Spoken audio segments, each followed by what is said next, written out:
Tēnā tātou. Tēnā koutou nei mā hara mai ki te komihana tauhoko māku I tūwhera tēnei hui a wānanga, hui a Ipurangi. Ruku he te wāhi naro manaaki mai rungi te whakaaroko tai. Kia pono te tika, kia tika te pono, kia tautaroha, kia tau mai te rangi Māori, e haumi e hui e tā e ki e. Tēnei mātou mihana ki au koutou, e tēnei wako atou I te rākau ki tō tātou nei chairmana, a Dr. John Small, kei a koe he te chairmana. Kia ora. Thank you, TJ. Tēnā koutou, kia koutou, I haere mai ahau I te Waipunamu, toko ronga, toko monga, ko te ronga, toko awa, ko John Small ahau. Good morning, everyone. Thank you very much for joining us today. I'm John Small, Chair of the Commerce Commission, and it's great to have so many of you with us on the call. I just want to start by acknowledging the announcement made by Minister Bailey earlier today about potential changes to the Commerce Act. While today's presentation and discussion is about the Commission's enforcement priorities, I will touch briefly on that matter at the end. So I'm joined today by Anne Callanan, Deputy Chair of the Commission, Vanessa Horn, General Manager of Competition, Fair Trading and Credit, and Grant Chamberlain, the Commission's Head of Cartels. In a moment, I'm going to take a few minutes to reflect on the year just gone, including some changes we've made and how we're structured it. And I'll then spend a bit of time talking about priorities, both our enduring priorities and our key focus areas for this year and the coming year. Then we'll open the floor up to questions. If you do have a question, please pop it into the chat section at the bottom of your screen. I can't guarantee we'll get to all of them, but we'll do our best. And I will just note that we are recording this session and we'll be sharing that recording on our website in the next couple of days. Our hope is that this session will give you some clarity and transparency about the areas that we are and will continue to be the most focused on. I'll just kick off with some context. The current board of the Commission came together in this existing form in July last year. And around the table, we've got a very broad commercial set of experience with strong track records in governance, law, economics, and regulation. We're also united around a more active and engaged posture for the Commission, which I hope you've noticed. It started with adopting a refreshed set of values, including being a courageous regulator and developing an increased risk appetite, which is articulated in our position statement. So we were pretty pleased, really, to receive the letter of expectations from Minister Bailey, which encouraged us to be an active regulator and enforcer that very much aligned with our view of the world. That all sounds great, but what does it mean in practice? One tangible example relevant to our discussion today is our litigation approach. As a board, we've agreed to overcommit our annual major litigation fund so we can take more action. Instead of budgeting to spend the fund, we're budgeting to overspend it by $2 to $3 million a year. We're overcommitting the fund because we can safely assume that not all cases will end up costing the maximum that we prudently budget for them. In some cases, for example, they won't ever be contested in court. And importantly, this new approach means we can take on significant cases even if we might lose. So we will be a more active enforcer. That's why it's important for you to understand our priorities. Simply put, they help us choose the matters we'll be pursuing and ultimately taking action on. I'll also just touch on some changes we made recently to our operational structures. You'll see from the slide that one of the significant changes is the amalgamation of our competition, fair trading and credit work into a single branch headed up by Vanessa, who's with me on the panel today. Our enforcement priorities relate in large part to the work delivered by the branch that Vanessa heads up. Bringing these three individual work areas into one branch allows for oversight of the priorities and gives us the ability to be agile with resources to ensure that we're delivering. So as you can see on this slide, it's been a busy year for the Commission. Highlights include the conclusion of our market study into personal banking services, the release of our decisions around revenue limits for lines companies, our first report on the grocery sector following the introduction of that regime, significant merger decisions, and ongoing monitoring of fuel, retail payments, and telecommunications. And of course, we've also been flexing our enforcement muscles when it comes to businesses who choose to breach the acts that we police. So I'll pass over to Anne now for some more context on this. Thanks, John. John mentioned that the bulk of our enforcement work is delivered from our competition, fair trading and credit branch with support from our legal services teams.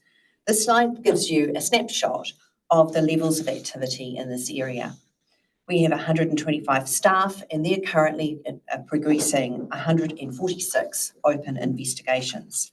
We have 25 cases in court and 8 more in the pipeline that will soon be in court. I do want to stress, however, that our enforcement action isn't just always about court action. We take an educative approach through engagement with the media, social media, through our outreach work.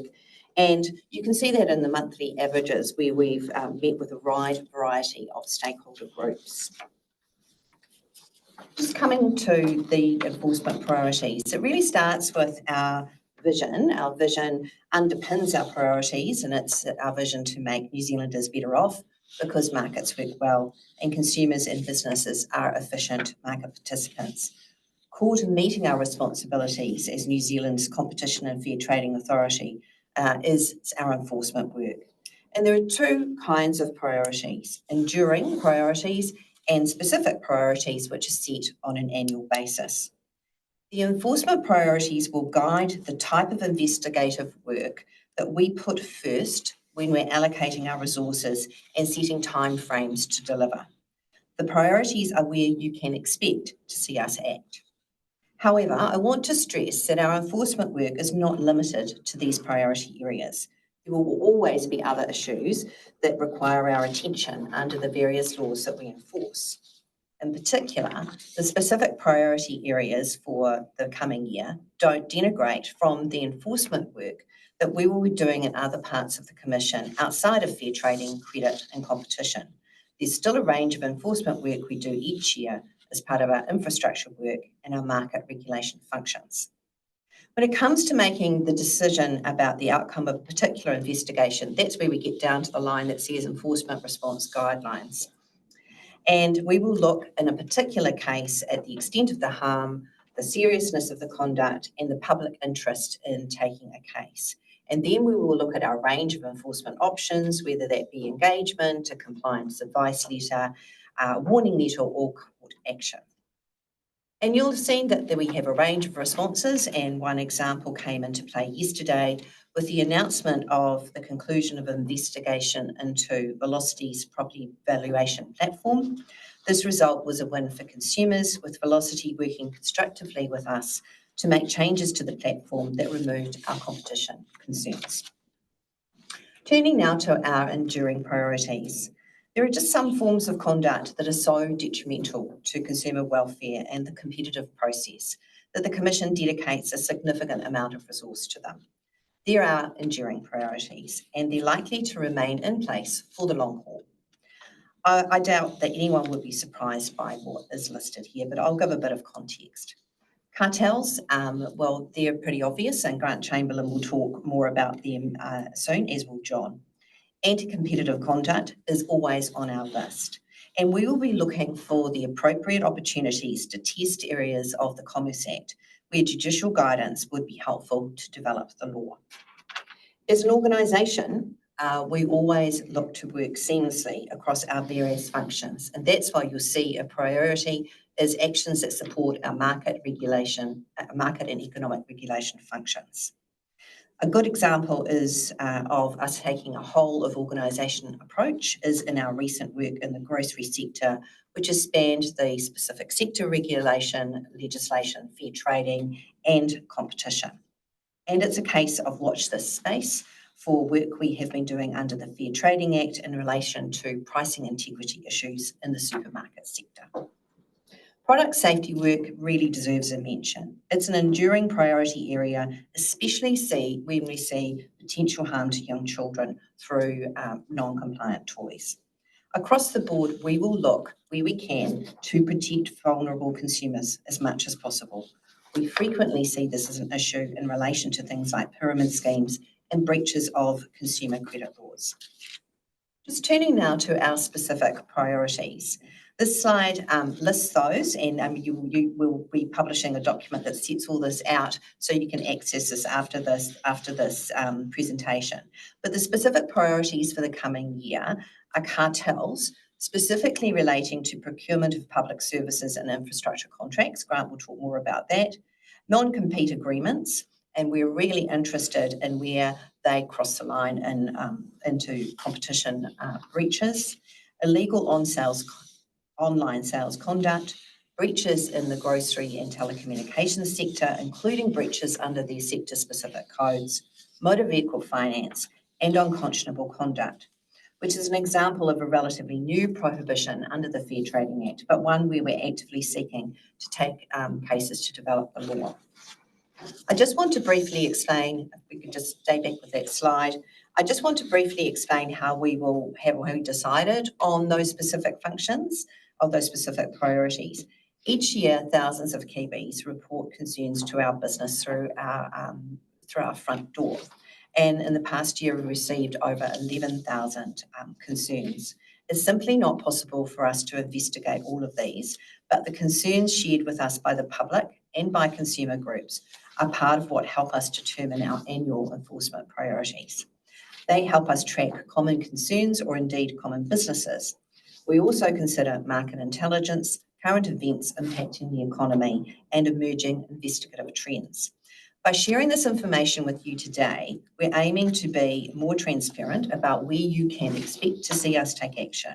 And it's also part of an internal process of the Commission to be rigorous about where we're going to deploy our resources. Collectively, these priorities guide our enforcement and compliance choices and ultimately our expenditure of the litigation fund that John referred to. Now I'm going to hand back to John, and he and Grant and Vanessa will talk about these specific priorities in a bit more detail.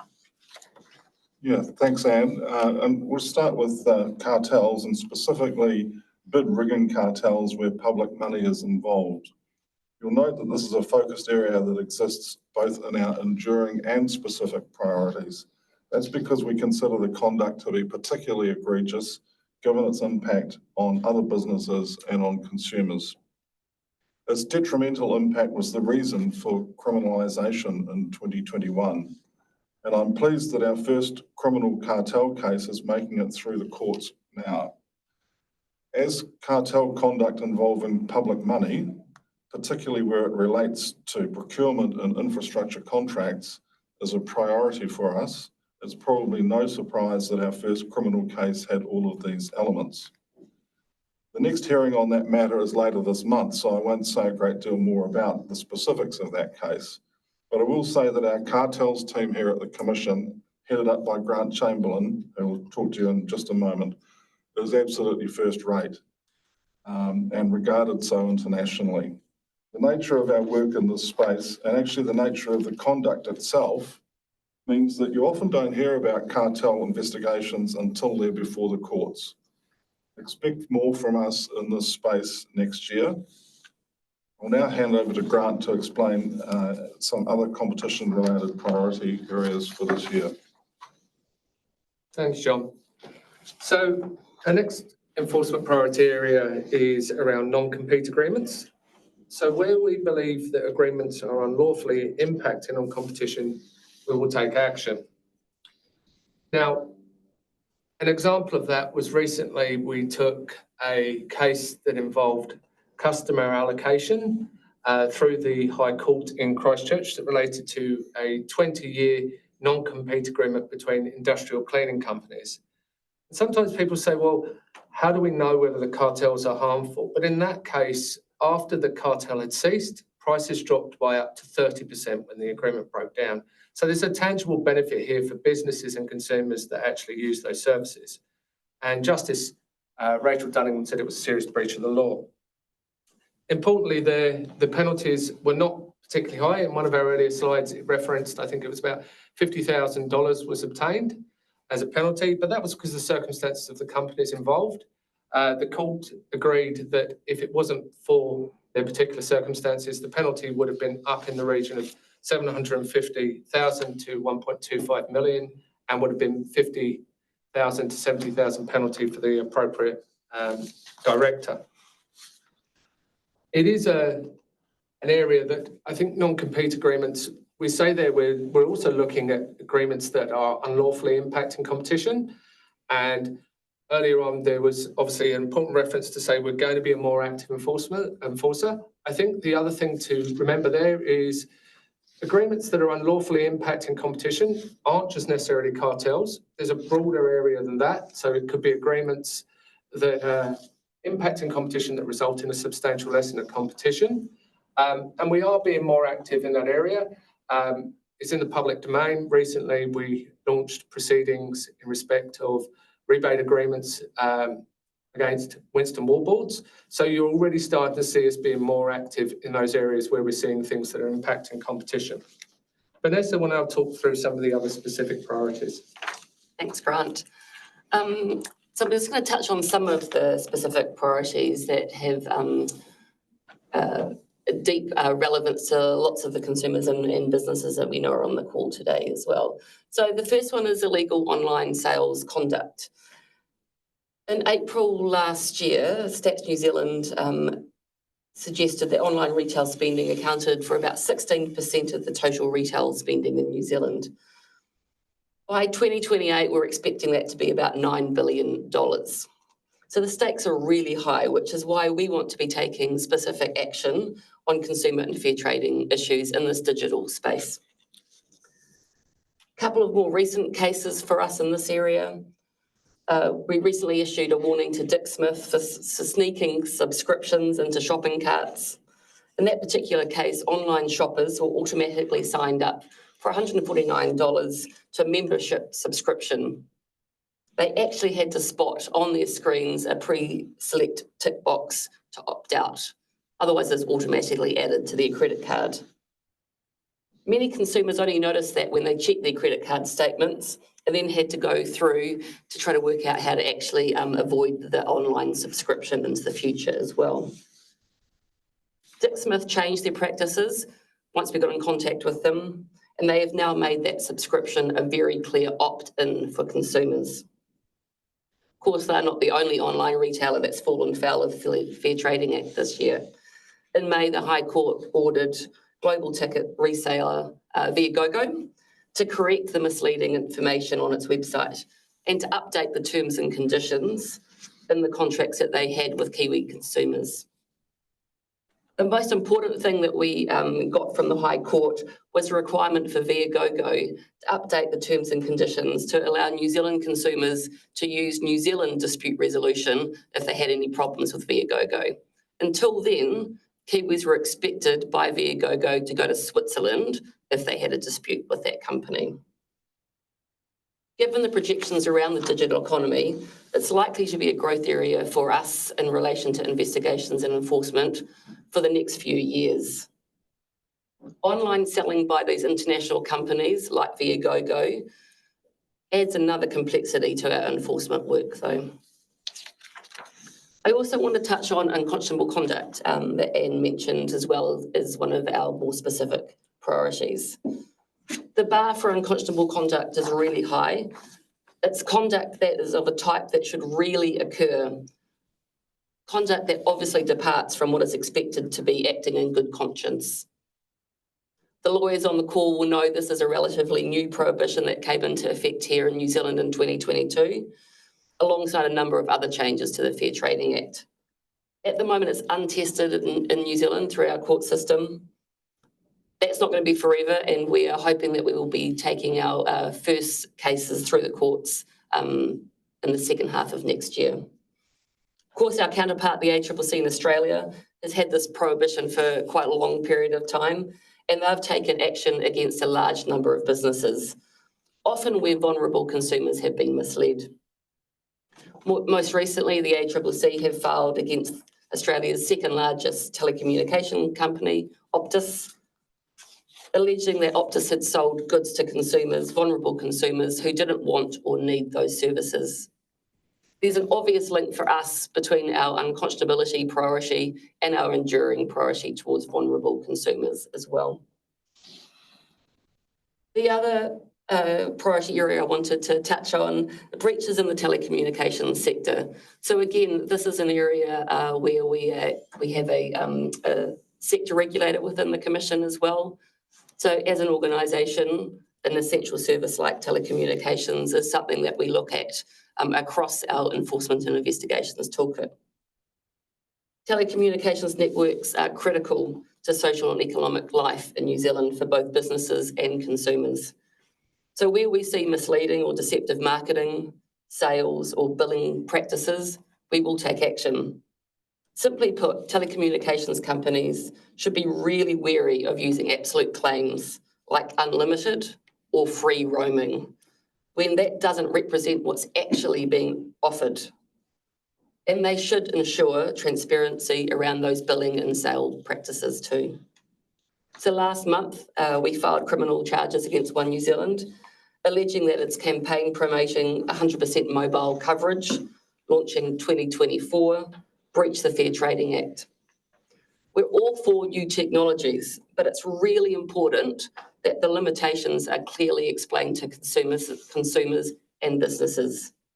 Business and consumers make choices using the information that businesses give them, and that information needs to be accurate.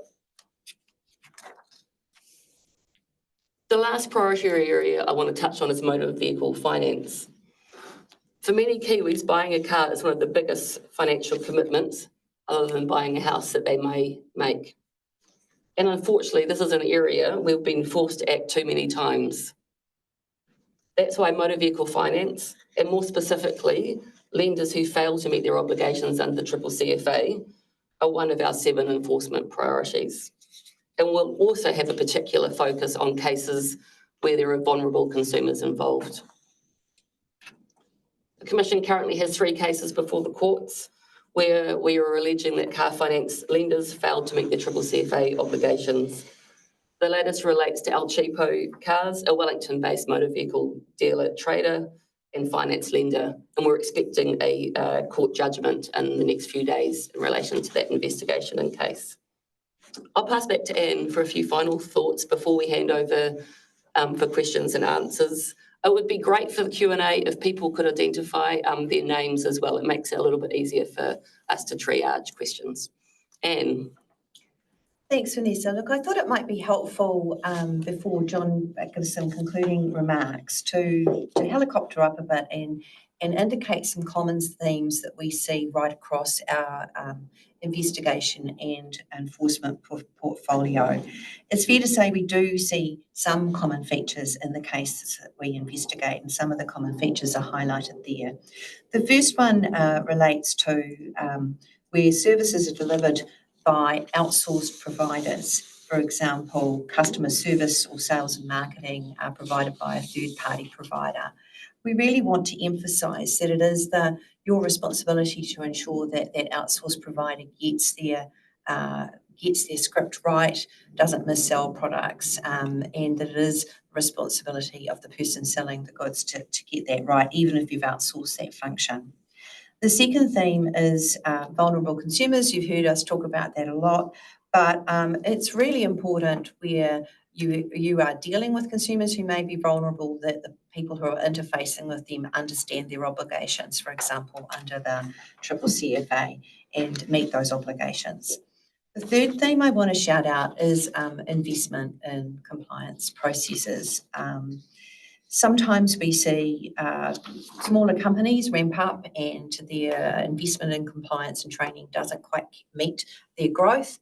But actually, we're also seeing large and mature organisations who, in our view, haven't sufficiently invested in reliable systems to deliver accurate information to consumers, and that's been a concern. Look, no one wants to be at the receiving end of a Commerce Commission investigation or enforcement action, But I do invite you to take a broader view of the work that we're doing. An active and effective commission is good for business because we promote consumer confidence in the things that you're selling. We level the playing fields so your competitors don't gain an unfair advantage through misleading customers or acting anti-competitively. And we promote competition, which ultimately stimulates innovation and productivity, which is so important to New Zealand right now. Pass back to John. Yeah, thanks, Anne. So look, I hope that's given everyone a reasonably clear idea of our specific priorities for the next year or so, and also the enduring priorities, and so it helps you understand what you can expect to see from us. We're obviously also really committed to talking more broadly and more generally with business and consumer groups in New Zealand. So this kind of outreach helps to build the awareness that Anne was referring to. And in particular, I'll just call out in this context, those of you who remember when criminalisation of cartels came in 2021 will be aware that we mounted a fairly extensive outreach campaign in order to help people understand how that law was going to be enforced. We're doing the same with the new Section 36, so that is an effort that you'll see more of next year, particularly connecting with small and medium enterprises. And we will be engaging with you regularly to share progress against these priorities. In fact, one of the real benefits of having these priorities is it helps us keep a track on our own progress, and so we're very happy to share that with you. As with all annual priorities, we'll be looking at these again next year to see whether they remain on point or whether new information suggests that we should adjust some of them, and so we'll be back in touch with you on that. And finally, just on the Minister's announcement this morning about the review of competition aspects of the Commerce Act, look, we really welcome the opportunity to engage on this and strongly encourage you to do the same. We suggest you get hold of the discussion paper and have a good read of it. There's material in there about changes to our merger regime, which hasn't really been reviewed, at least for the last 20 years or so, and the landscape's changed a fair bit, both domestically and internationally since then. So we're looking forward to seeing what feedback MB gets on that review and whatever changes might arise from that, and obviously we'll work with MB through that process. So look, that is enough from us for now. And so very happy to open the floor for questions. Thank you.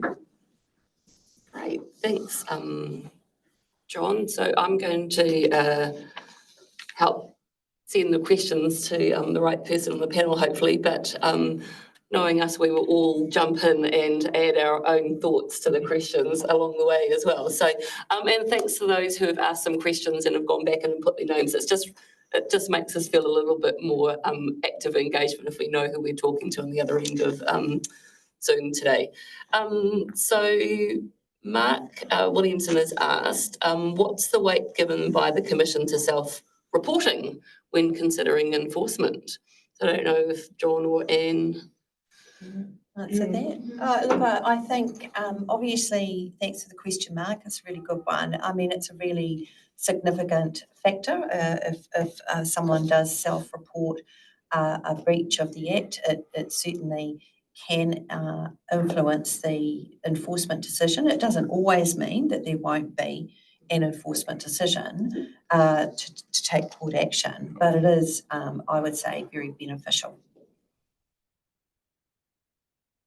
Yes, no. John, one for you, I think. This is still anonymous, but that's okay. Can I ask for your thoughts on Minister Bailey's announcement regarding the Commerce Act this morning? touched on that briefly, but is there anything else you want to add? So look, yes, I mean, I mentioned briefly the first leg of the minister's announcement, which was about the competition settings, and we were obviously consulted during the development of the discussion paper. It is a government initiative, it's policy matter, it's something for the minister to and MB to work through. It's not a commission initiative, but we're very interested in how that law develops, obviously, as the enforcer of it.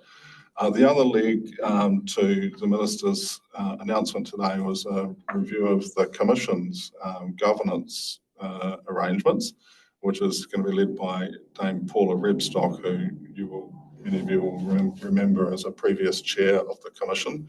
So we are, again, we're consulted on that, on the terms of reference and on the reviewers. We're very comfortable with the panel of reviewers that have been selected. We were particularly interested in having experienced regulators on board and with an international perspective, and so we're very comfortable with that panel. Thanks, John. I think one for Anne. Out of curiosity, what does unconscionable conduct look like in the financial services industry, especially looking at open banking standards? Well, it might be for both of you, actually. That's actually a very complicated question. I think unconscionable conduct, and this is not a very legal analysis, is something that I think you know it when you see it. It is something that is so out of the ordinary realms of business conduct that it really hits that high bar. So it will be really interesting to apply that lens to financial services where things are not just a breach of the Fair Trading Act or maybe a breach of the CCCFA, but the conduct of the trader overall elevates it up to a level that we would say is unconscionable, is a kind of conduct that is just completely unacceptable. So that's partly why we're really interested in this area and looking to take an appropriate opportunity to test the law, because we do need to actually, for everyone's benefit, try to get some boundaries set about how you apply this concept. Yeah, and I guess I'd add to that, you know, during our banking market study into personal banking services, we uncovered a lot of conduct that really does affect everyday people in a real way. And I'm not suggesting that any of that necessarily meets the legal threshold for unconscionability, but there are a range of conducts in that sector that you know it would be desirable to improve. And I think particularly we noticed at the consumer end, you know, difficulties about getting bank accounts, and particularly for some vulnerable communities and also for Māori people, you know, a range of difficulties in interacting with the banking and financial system. So again, not suggesting that necessarily reaches the threshold of unconscionability, but there's a number of factors in there that are of ongoing interest.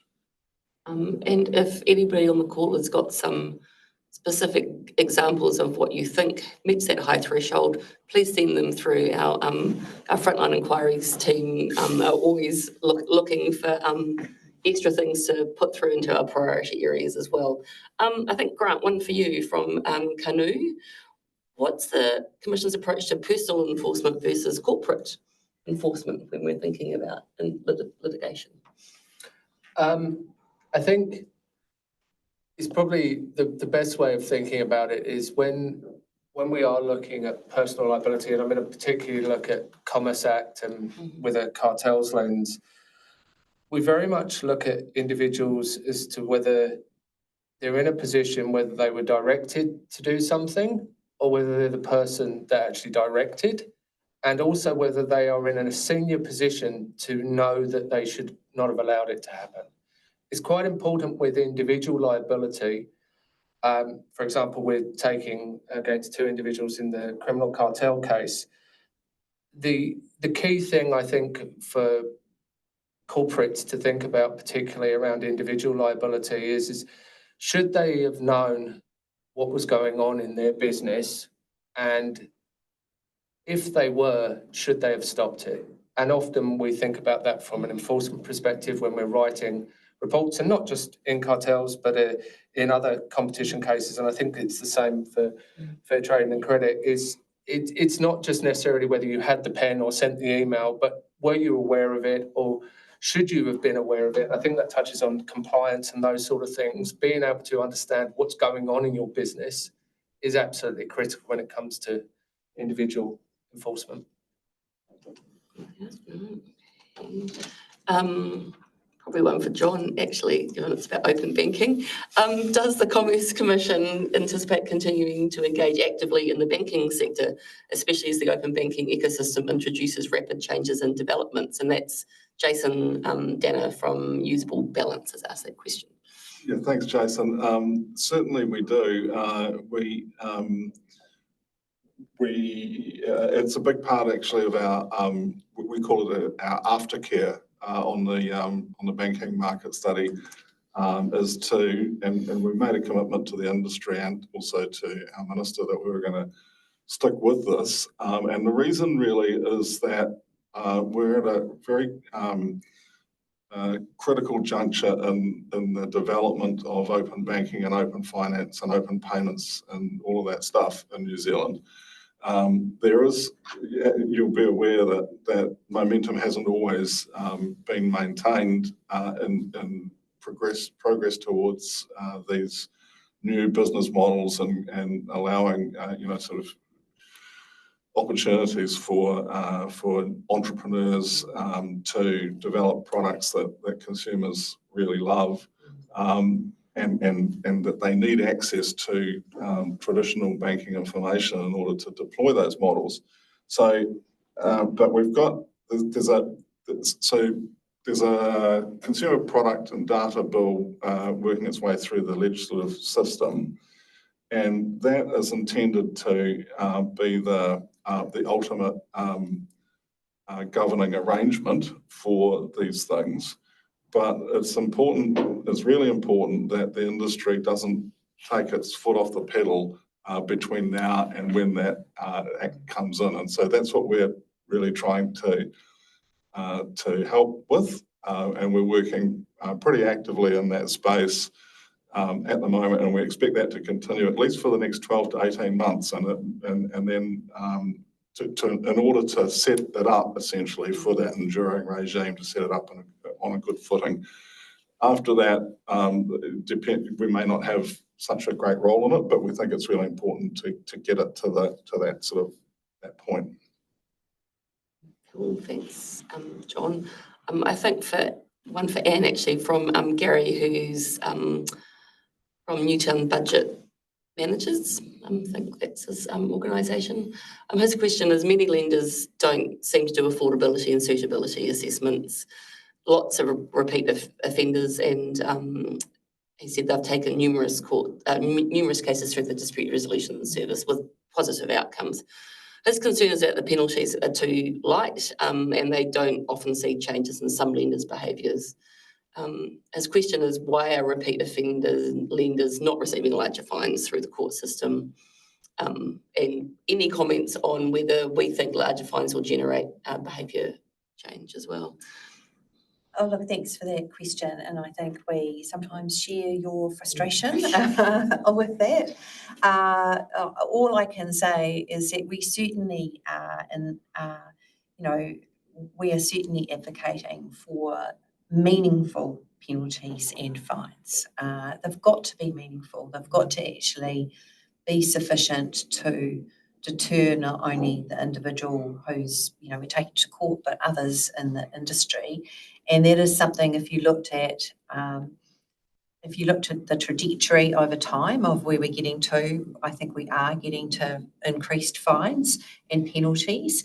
But I think it's something that we're going to continue working on, and we'd certainly like to see them increase. Where we've been quite public is about the fines regime under the Fair Trading Act, which is a criminal regime. So it's not always the case under the CCCFA, but with the Fair Trading Act, because we're in a criminal regime and it's fines, we have been quite public about the fact that we don't think that system is working well enough to actually deliver fines that provide sufficient deterrence. So we've tabled that as a policy issue that we would really welcome being worked on. So yeah, we're with you on that. Thanks, Gary. The next question is from Donald Curtin, and I think this has come up recently in one of our select committee conversations as well. Has the Commerce Commission got the jurisdiction to pursue non-compete agreements in the labour market? Donald said he's never been too sure whether the Commerce Act covers it, but clearly non-compete agreements are seriously a potential issue and are very topical at the moment in the US. Yeah. I think any one of the three of you. Yeah, I'll start with it if you like. So there is a carve out in the Commerce Act for labour market for employment contracts, and that limits our jurisdiction as it applies to employees. As you'll all be aware, the labour markets the sort of rise of the so-called gig economy is such that a lot of people are not in employment contracts. They're more like sole traders and kind of contractors themselves. So in that situation, we have got some ability to act because particularly in the case of if there's a group of sole traders, sort of small micro businesses that have a common interest, then there's potential for collective bargaining, for example, in order to address imbalances of market power, and we can have a role in that. But yeah, your question referred, I think, to the FTC's rulemaking in respect of non-competes, which really applies to employment contracts, as I understand it, and they've proposed banning those terms outright. Now, that's not something that we could do. We don't have a rulemaking power that the FTC has, but I would say that this whole area is I think really important for economic development, and it's something that I know the Australians in their quite extensive review of competition settings that they're going through in Australia have come up with. They're very concerned about it there, and one of the main reasons they're so concerned about it is that the competitive process is supposed to drive resources to their most valued use, and individual workers are a pretty valuable resource, and if they can't shift around according to where they see their prospects being better, as a result of non-compete clauses, then that's a real drag on economic development and probably on labour productivity, which is something that we in New Zealand are very concerned about. So look, it's a really it is a really important set of issues, but I think these are really policy issues at this point rather than anything that the Commission can act on currently, mainly. The only thing I'd add to that, Daniel, there is an international discussion going on about whether for example, the way our legislation is phrased, it's very much talking about your own employees, so employment contracts with your own employees. So it is very much a policy question, but ultimately it may be appropriate with the right case if we had one where you are agreeing not to poach someone else's employees. That is not your employee, and there's an ongoing discussion around, even with many jurisdictions that have had a similar legislation to us, whether in respect of cartels particularly, that is one way to think about it, is an employment contract is really talking about your employee, and that was what the spirit was of the legislation that many countries had. So it is one where people have changed policy, but I'm aware of there's a number of efforts by jurisdictions overseas to even test the limits of what employee actually means. Can I just add one other thing on this, which has just occurred to me while Grant was talking, which is that the fact base is also, not really clear in New Zealand. Australia, they've done quite a bit of work on it, and they've found that that non-competes are used by certainly a subset of industry. From memory, 20%-ish, but those sectors where it is used, they're used on in a blanket way. So everyone who's in that sector has got it. So if there's a productivity and competition issue, it's in that sector, those sectors. The OECD is launching, or has just launched, or is about to launch a survey in New Zealand to gather information about the extent of non-competes here. And I believe that that's going to wrap up over the next few months. So we'll be pretty interested to see what it finds about what's happening on the ground in New Zealand. I'm going to put two questions together because both of them are about if things aren't on those listed priorities, what are we going to do about them? So Tori is interested in greenwashing, noting it's getting increasing scrutiny overseas. Is it on our radar? And then Herman, hi Herman, wants to know, where does the banking sector more broadly in fraud and consumer protection and competition more specifically sit within the priorities? So I think it's about, if it's not on the list, what are we thinking about really? It's a really good question. And I think the process that we went through, which I described, produced a long list, which we needed to reduce to a shorter list. Otherwise, it would be everything we're going to do and not priorities. And we did wrestle with that. And so greenwashing is a really good example because we tossed around whether that would be a specific priority for this year. It's not, in part because we are really keeping tabs on the issue. We are working with overseas agencies on what are the trends in this area. But at the moment, in terms of the immediate harms that we're seeing, it hasn't made the priority list for this year. But I can tell you, if we saw a strong case for breach of the Fair Trading Act for greenwashing come through our door in the next 12 months, you could expect us to see something to do something about it. And it's basically on the short list for consideration in future years. But maybe come to the second part of John. The second one was it banking sector fraud? Yeah, banking and consumer protection and fraud more generally. Yeah. I mean, maybe this is getting at the vexed issue of scams, that's an area that we are increasingly working in, but it's one where there needs to be a bit more policy development before we can really tackle this with gusto. Our Minister Bailey has recently been nominated as the government's point person on scams, and so we're joining him in a sort of a roundtable discussion with other agencies and key business sectors quite soon. I think it might be next week. Tomorrow. Sorry, to talk about how we can address that. So again, it's a bit like the greenwashing in the sense that it's not on the priority list. That's right, but it doesn't mean we're not doing it.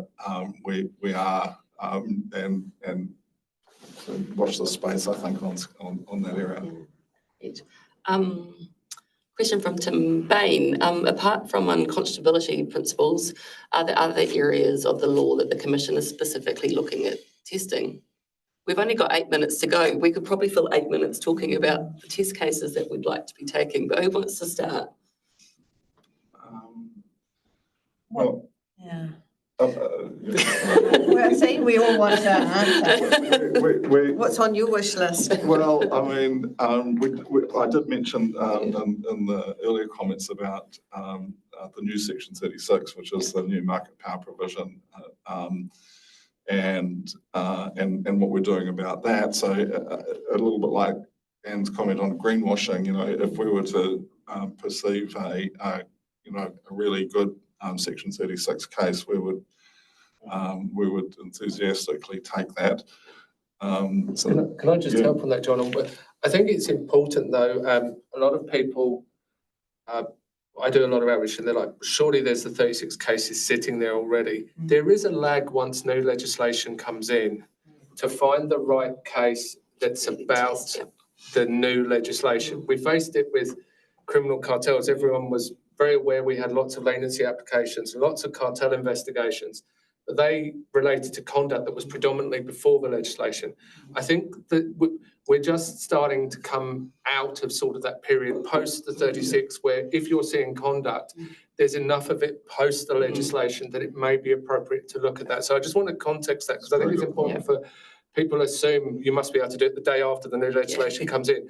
But because of conduct often spans months or years, it's about finding the right case there. Sorry, John. Yeah, no, that's a really good point. That's a really good point. I think on my wish list, and I'm not saying there's anything in the pipeline at the moment, would be something that would test the boundaries of the collaborative activities exception. I mean, we've put a lot of thought into how that will work, and we've issued some guidance about our thoughts, but they are our thoughts. So,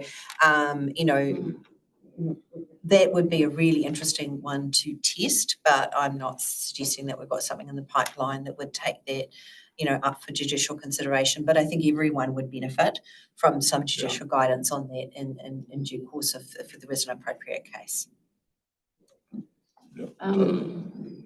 One from Paul Breslin, which I think is a policy question, but we'll ask it anyway. The Commission has 2 industry-specific regulators in telecommunications and groceries. Are there plans to expand on this model into other areas, i.e. banking, electricity, fuel, as a way forward? Thanks, Paul. No specific plans. And I suppose just to comment that it might be something that our esteemed reviewers of the Commission have some views on as well. But that model of named commissioners it's got some attractions and it's got some not so good things about it as well. One of the great things about the named commissioners that we have, and this is really about their qualities as people, is that they're great citizens generally, and so they don't mind turning their hand to other things at the Commission that are pressing. So, for example, the Telecommunications Commissioner contributed to the personal banking market study, and that was very helpful because he had some important insights in there. And the Grocery Commissioner contributed to the assessment of the foodstuffs merger, which is really a core competition question, but obviously his specific knowledge was helpful there. So that model is working pretty well. I suppose the other thing, as Vanessa said, is really a policy question. It's not for us to know what the government wants to do in that space. But I think it's worth mentioning to people, because you wouldn't necessarily know, that even though we have 2 sector-specific commissioners, they don't work alone in their decision-making. They work with other commissioners, anywhere from 3 to 4 of us sit on the grocery division that makes decisions around that legislation, and similar with telco. And equally, those commissioners work with us right across the commission, so that the telco and the grocery commissioner are part of our fair trading and consumer division, And so, we work right across the organisation, even though we have these named commissioners who obviously do have a specific focus in their sectors. So it is, we use the resources right across the board. Yeah, and just I suppose one other comment on that is the most recent assignment we've been given is in water. And we've chosen at the moment to govern that through the use of a committee rather than a division. And part of the reason for that is because it allows us to tap into expertise that's not even in the commission. And so that's been really helpful. It's not a named commissioner, it's a completely different model. So might be a sort of a horses for courses situation as well. But yeah, interesting question, Paul. I'm really conscious of the time. We've got a couple more questions. I think we've probably got time for one more. So Lucy Cooper, Chapman Trip, who says thanks for the seminar. That's nice. Her question is, in what circumstances and based on what criteria relating to the type of enforcement activity, type of entity, etc., are you more likely to issue a Section 98 notice compared with seeking information voluntarily? Okay, it's a good question, Lucy. There are a number of factors that would feed into whether we issue a Section 98. One will be whether we think we need to compel the information in order to get a complete and timely response, and that might depend on how cooperative the party under investigation has been. And sometimes it also might be around the timing of needing to progress things on a relatively timely basis, and so setting those deadlines are important, although as you will know, we're always open to discussions if the deadlines are not actually achievable. So I think it's an important tool for us to use. We don't use it all the time, but we will be using it where necessary to progress those investigations on a timely basis. I think that's probably all that we've got time for today. I'm going to close and then we'll ask PJ. Yeah, so there's 10 questions there. Maybe we'll. Yeah, they range from grocery unit pricing to merger thresholds, market allocation. So there's a few in there. Yeah, we might be able to come back to those afterwards. But I think let's close this out now, if you wouldn't mind. Thank you, PJ. Tēnā tātou anō, tēnei kumihana tau hoko o the Commerce Commission of Mina kia koutou kua piri mai ko hono mai ki tēnei ana hui. Māku I whakakapi I tēnei wahanga. Nō reira mihi kia koutou, me re kirihimiti kia koutou, kia tātou kātou. Kia tau mai te wānaki tango, te wāhina roki no ki tēnā ki tēnā o tātou, kia māhe te hua mā ki hiki, kia toi te kupu, kia toi te mana, kia toi te aroha, haumi hui e. Kia ora. Thank you, everyone. Thanks, everyone.